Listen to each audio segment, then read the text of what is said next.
The blue glow of my monitors pulsed like a failing heart. I was mid-debug, chasing a memory leak that had crippled our payment system for 3 days. Then the notification chimed. I read the screen 3 times before the air left my lungs. They fired me at 47 by email after 18 years. Pack your desk. You are dead weight. That night, the billion-dollar deal fell apart. I stared at the blinking cursor. My elegant fix sat uncommitted, a ghost in the machine. Security arrived before I could even stand. 2 men in cheap suits loomed over my cubicle like vultures circling a fresh kill. They did not speak. They just pointed at a cardboard box. I packed my coffee mug and a framed photo of Dylan. My hands did not shake, but my vision tunneled. Every desk I passed held a familiar face turned away in sudden, forced busywork. Ethan, the Golden Boy CEO, watched from the mezzanine. He did not wave goodbye. The cold rain hit my face in the parking lot. 18 years of 60-hour weeks distilled into one damp box. I sat in my sedan and watched the office lights flicker. Somewhere on the 5th floor, the junior devs were likely staring at my unfinished code with mounting terror. They had no idea the payment gateway was about to implode. I turned the key and felt a strange, jagged peace. My phone buzzed with a frantic text from Dylan. The servers were already starting to scream. I sat in my dark kitchen, lit only by the refrigerator light. My laptop hummed on the counter. I found the old freelance contract tucked inside a dusty folder. The dates were clear and undeniable. I had written the load balancer logic 3 days before my official hire date. Because I used my own hardware, the intellectual property belonged to me. Nextcore was trying to sell a platform they did not actually own. I poured a glass of water and waited for the inevitable phone call. The phone shrieked at midnight. It was Ethan. His voice lacked its usual rehearsed confidence. He sounded small, like a child lost in a storm. He did not apologize for the email. He demanded the fix for the payment leak immediately. I told him my services were no longer required. He started screaming about the merger and the Vortex lawyers. I hung up and silenced the ringer. The silence of my apartment felt like a weapon. He was realizing that his empire was built on my private land. By dawn, the news reached the trade blogs. The Vortex acquisition was stalling due to a title dispute. My attorney had already sent the formal notice to their legal team. Ethan sent another email, this one pleading and desperate. He offered a measly severance if I signed the assignment papers now. I deleted it without a second thought.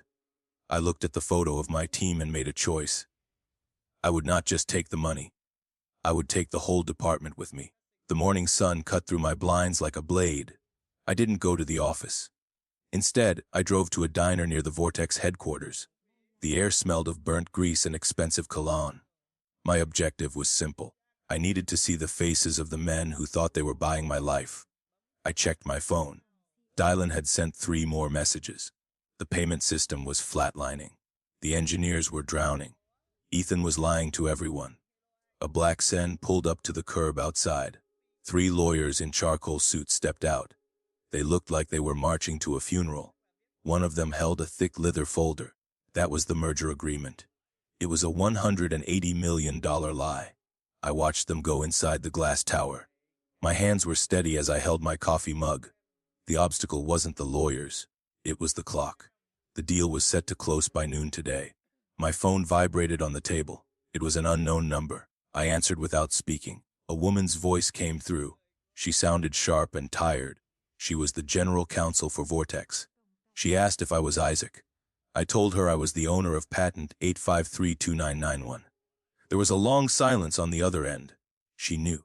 The power balance shifted in a single heartbeat. Ethan hadn't told them. He was selling stolen goods to giants. She invited me to the 32nd floor immediately. I didn't rush. I finished my coffee and paid the bill. Walking into the Vortex lobby felt like entering a fortress. The security guards checked my ID with practiced suspicion. I went up in the elevator. The pressure was mounting. Ethan would be in that boardroom. He would be sweating under his expensive tie. I checked my reflection in the polished steel. I looked like a man who had nothing left. The boardroom was a tomb of walnut and glass. Ethan sat at the far end. His face went gray when I walked in. He tried to stand, but his knees seemed to buckle. The Vortex lawyers looked at him. Then they looked at me. One of them pushed a document toward me. It was a formal offer for my silence. They wanted to bury the patent issue for a few $1,000s. They thought I was desperate for a quick paycheck. I didn't look at the money. I looked at the general counsel. I told her the price wasn't just cash. I wanted the entire engineering team protected. I wanted Dylan and the others hired with full seniority. Ethan laughed. It was a dry, desperate sound. He told me I was overplaying my hand. He said I was just an old man with a grudge. I pulled a flash drive from my pocket. It contained the original 2006 source code logs. The room went cold. The lawyers huddled together. Ethan's phone began to buzz incessantly. It was the Nexcore board of directors. They had just seen the news of the system crash. The payment leak was now a flood. The merger wasn't just stalled. It was beginning to disintegrate. Ethan looked at me with pure hatred. Then the general counsel stood up. She told Ethan to leave the room. He wasn't the seller anymore. He was just a witness. The door clicked shut behind Ethan. The silence in the boardroom was absolute and heavy. I sat across from the Vortex general counsel. Her name was Sarah. She looked at the flash drive on the table. My objective was clear. I needed a binding commitment for my team. But Sarah had a different focus. She needed to know if the code was truly portable. The pressure mounted as she signaled her technical lead. A new face entered the room. The technical lead was a man named Marcus. He looked tired and skeptical. He opened a laptop and plugged in my drive. The obstacle was the complexity of the legacy system. If he could not verify the ownership within 30 minutes, Vortex would walk away. The deal would die. Ethan would be ruined, but so would my engineers. I watched the screen. Marcus scrolled through thousands of lines. The power balance was in his hands. I stayed perfectly still. Marcus stopped scrolling.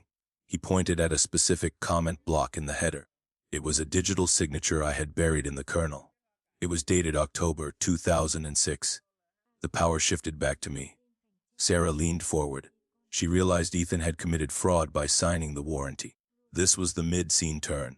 Vortex now had a legal reason to skip Nexcore entirely. They did not need to buy the company. They only needed to buy the man. Sarah spoke first. She offered me a massive individual consulting fee. It was enough to retire. I shook my head. I told her the engineers were the condition. I would not sign unless 47 offer letters went out today. She frowned. The obstacle was the budget. Hiring 47 people at seniority was expensive.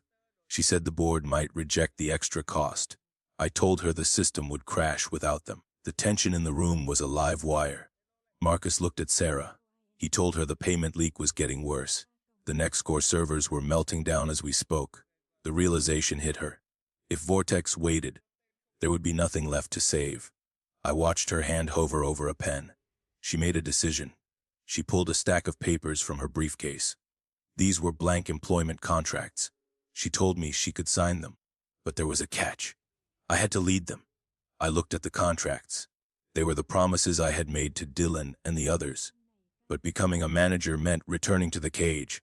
I had wanted freedom. Now I was being offered a throne in a new kingdom. I picked up the pen. My hand was steady. I signed the licensing agreement. Then I watched her sign the 47 offers. It was done. Ethan was out. The team was safe. I felt a sudden heavy surge of victory. I stood up to leave. Sarah stopped me at the door. She held up a small red ledger. It was a list of Nexcore's private debts. She told me Ethan had leveraged everything on this merger. If the deal failed, he owed millions to private lenders. I realized then that Ethan wasn't just unemployed. He was dangerous. He had nothing left to lose. I walked to the elevator. My phone buzzed. It was a text from Ethan. I am outside. The lobby was a cavern of polished marble and cold air. My objective was simple. I had to reach my car without a confrontation. But the heavy glass doors revealed a shadow pacing the sidewalk. Ethan was there. He looked like a ghost in an expensive suit. The pressure spiked as the security guard glanced at my trembling hands. I tightened my grip on the signed contracts. Every step toward the exit felt like walking into a trap. I pushed through the revolving door. The city noise hit me like a physical blow. Ethan stopped 10 feet away. He didn't look angry. He looked broken. His eyes were bloodshot and his tie was crooked. He begged me to listen. He said the private lenders were already calling his phone. This was the obstacle. He was trying to invoke our old friendship to save his skin. I didn't stop. I kept moving toward the parking garage. Ethan grabbed my arm. His grip was frantic and weak. I shoved him back. He stumbled against a concrete pillar. Then he dropped a heavy realization. He told me the Nextcore board had filed for bankruptcy 10 minutes ago. The power balance shifted again. If Nextcore was dead, the engineers were officially unemployed. My signed offers were the only thing keeping 47 families afloat. But there was a problem. The bankruptcy meant the assets were frozen. I stared at the leather folder in my hand. If the assets were frozen, my patent license might be tied up in court for years. Sarah hadn't mentioned this. I realized she had played me. She wanted the engineers, but she wanted them cheap. By letting Nextcore collapse, she could hire them without paying the merger premium. The obstacle was no longer Ethan. It was the giant I had just signed with. I felt the victory sour in my mouth. Ethan saw the look on my face. He started to laugh. It was a jagged, ugly sound. He told me I was just as much a pawn as he was. I didn't believe him yet. I pulled out my phone and dialed Sarah. She didn't answer. I tried Marcus. He went straight to voicemail. The silence from Vortex was deafening. I looked at the 47 contracts. They felt like lead. The city felt suddenly much larger and more hostile. I walked to my car and climbed inside. Ethan stood in the rearview mirror, a small figure in a vast concrete world. I opened the folder and read the fine print on the last page. There was a clause about technical validation. It said the offers were contingent on a successful data migration, but the servers were locked behind a bankruptcy injunction. I couldn't move the data.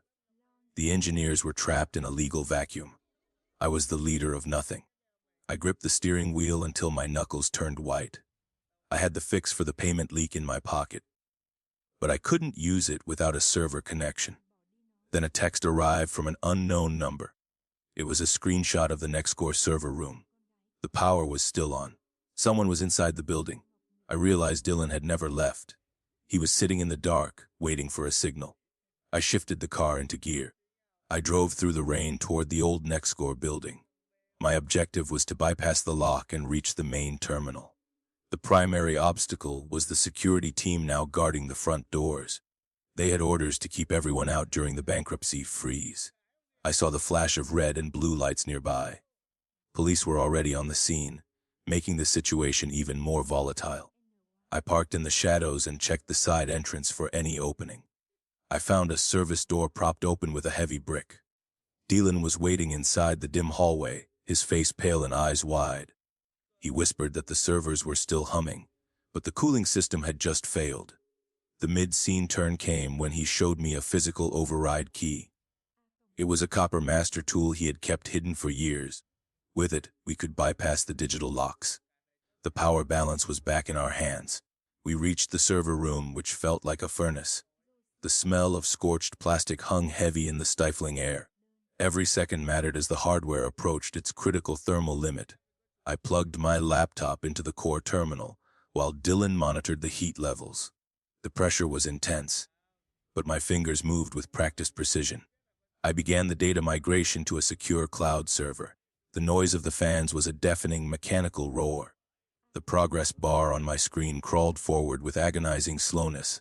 I needed to finish before the thermal sensors triggered a hard shutdown. If the servers died mid-transfer, the data would be corrupted forever. Dylan watched the door, his hand trembling on the copper key. We heard heavy footsteps echoed in the hallway outside. Security was doing their rounds, moving closer to our position. I held my breath and kept my eyes fixed on the screen. The migration hit 80% when the door handle rattled. I didn't move, focusing entirely on the final lines of code. The lock held, but the footsteps stopped right outside the server room. Dylan looked at me, a silent question in his eyes. I shook my head and signaled for absolute silence.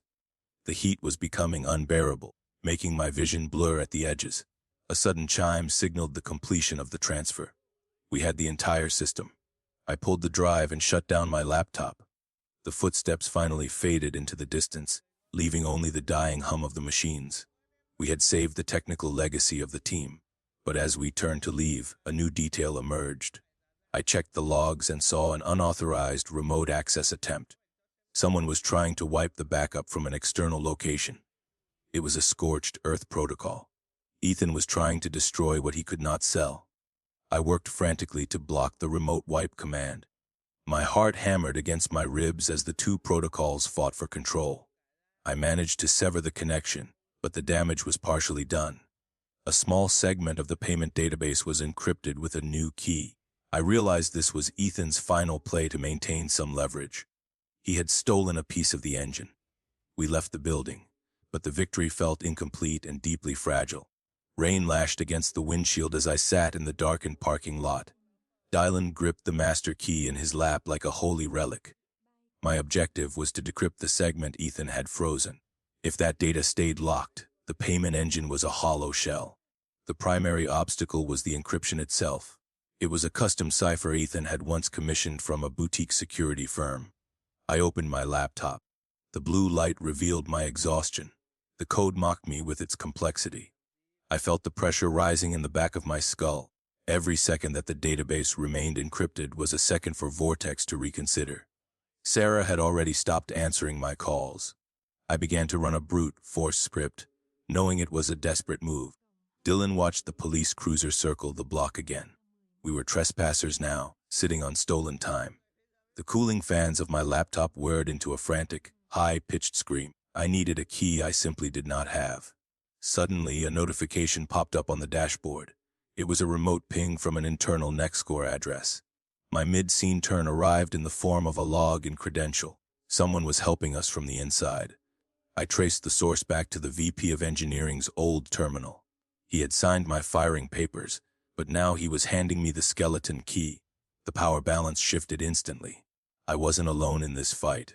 The VP had left a back door. I entered the credential and watched the encryption layers peel away like dead skin. The payment engine breathed again. I checked the integrity of the records. Everything was there, from the load balancer logic to the client transaction histories. I felt a surge of cold triumph. We had the leverage to force Vortex back to the table. Dylan let out a long breath and finally relaxed his grip. But then I noticed a recurring script hidden in the deep kernel. Someone was listening. The realization hit me like an ice-cold wave. The remote access wasn't just a gift. It was a trap to monitor my location and progress. Vortex wasn't waiting for me to finish. They were recording my every move to build their own copy of the system. This was the new obstacle. If they had the data, they didn't need my license or my team. I began to write a poison pill script. I had to corrupt their feed without damaging my own. My fingers flew across the mechanical keys with a frantic rhythm. I had to act before the synchronization reached 100%. The pressure was a physical weight on my shoulders.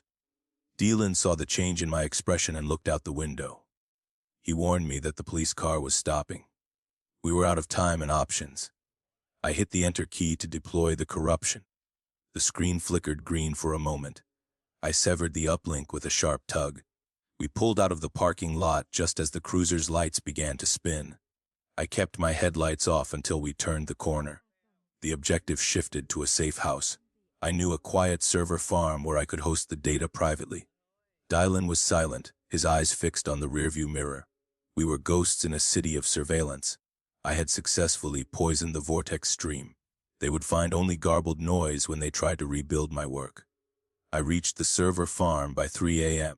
The air inside the facility was chilled and smelled of ozone. I began the final upload to a private, encrypted cloud. This was the moment of irreversible decision. Once I hosted this myself, I was technically in violation of a dozen trade secret laws.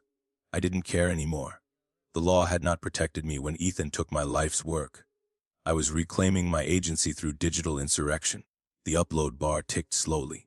The morning light began to gray the horizon as the process finished.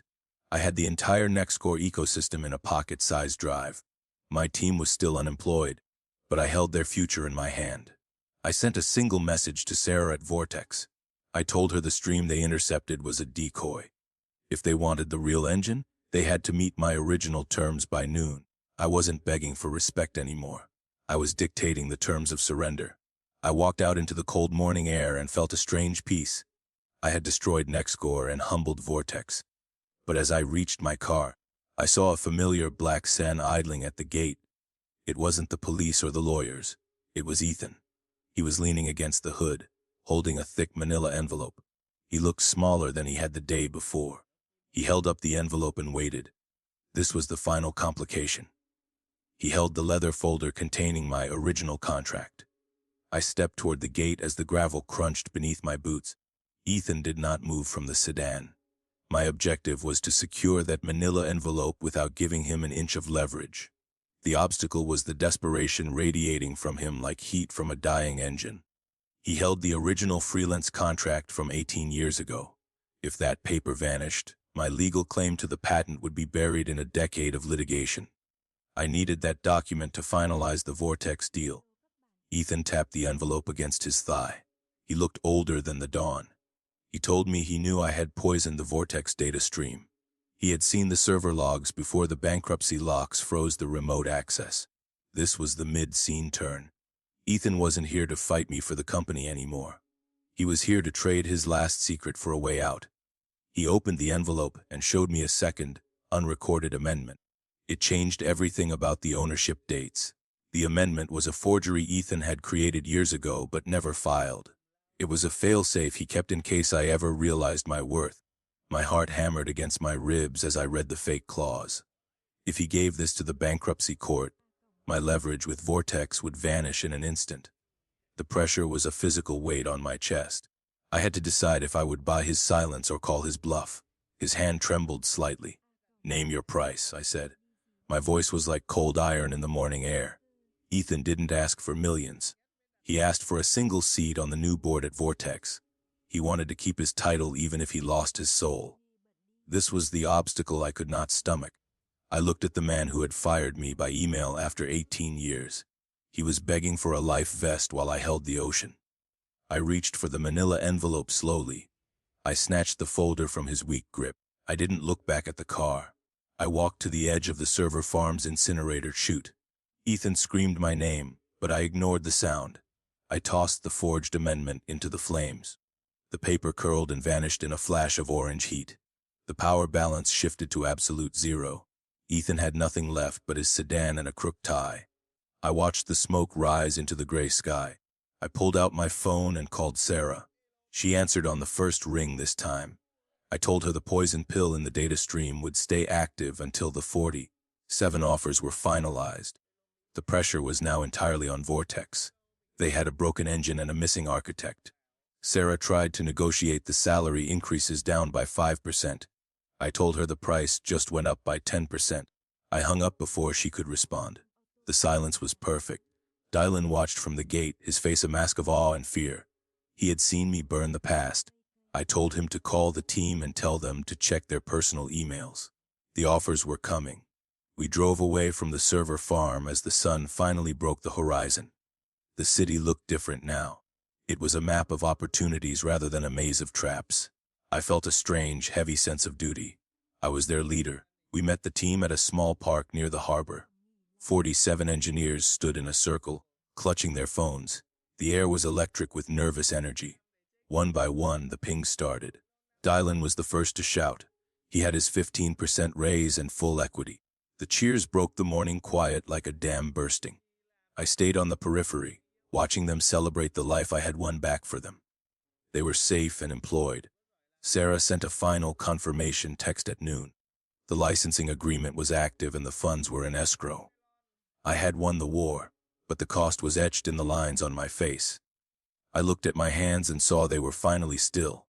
I had traded my freedom for their security. It was a weight I was willing to carry. I was no longer dead weight. I was the foundation of something new and much stronger. As the team began to disperse, a black sedan pulled up to the park entrance. It wasn't Ethan this time. A man in a federal suit stepped out and held up a badge. He asked if I was Isaac. He told me the SEC had opened an investigation into Nextcore's bankruptcy filing. They wanted to know about the missing intellectual property and the remote wipe attempt. I realized then that the legal battle was only beginning. The micro twist was a cold, sharp blade. The federal agent waited by my car. His badge caught the morning light like a dull mirror. My objective was simple. I had to protect the team from a legal firestorm. The obstacle was the SEC investigation into Nextcore's phantom assets. If they seized my drive, the Vortex deal would vanish into a courtroom vault. I gripped the leather folder against my ribs. The air smelled of salt and gasoline. I was a hero 10 minutes ago. Now, I was a person of interest. The agent spoke in a low, practiced monotone. He wanted the logs from the night the servers died. I realized then that he was not looking for my patent. He was looking for Ethan's fraud. The power shifted as he mentioned the remote wipe attempt. Sarah had likely alerted them to the corruption. Vortex was using the federal hammer to crack my leverage. I looked at the dark windows of the black sedan. Ethan sat inside, watching me from the shadows. I leaned against my car door and checked my phone. Dylan was still laughing with the engineers 50 yards away. They had no idea the federal agents were standing on their doorstep. I told the agent that my code was a private asset. I never worked for Nextcore on that specific module. He opened a laptop and showed me an internal email. It was from Ethan, sent years ago. It claimed I had assigned the rights during a forgotten lunch meeting. My blood turned to ice. The email was a masterpiece of digital forgery. It had my old company's signature and a timestamp that matched a real calendar event. The pressure was a physical weight on my chest.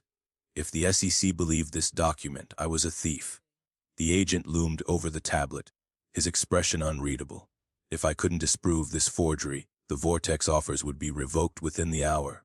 I looked at him, forcing my heart to slow. I didn't give him one. I just asked for his business card. My mind raced through the backup files. The truth surfaced in a sudden flash. Ethan had used a template from 2018 for an email allegedly sent in 2006. The font rendering was the key. The kerning on the logo did not exist 18 years ago. I pointed at the screen and whispered the technical discrepancy. The agent frowned and looked closer at the pixels. The power balance tilted back toward the light. Ethan had been too lazy to check the version history. His last weapon was a lie. I gave the agent the real logs and walked toward Dylan. The threat was neutralized, but the peace was gone. I told the team to head to the Vortex offices for orientation. The offer's now legally cleared. I watched Ethan's black sedan pull away, leaving a trail of gray exhaust. My lie about being just a gear was finally dead. I was the architect of their survival and the witness to a crime. As I drove, I realized I had no home to return to. My life was the work.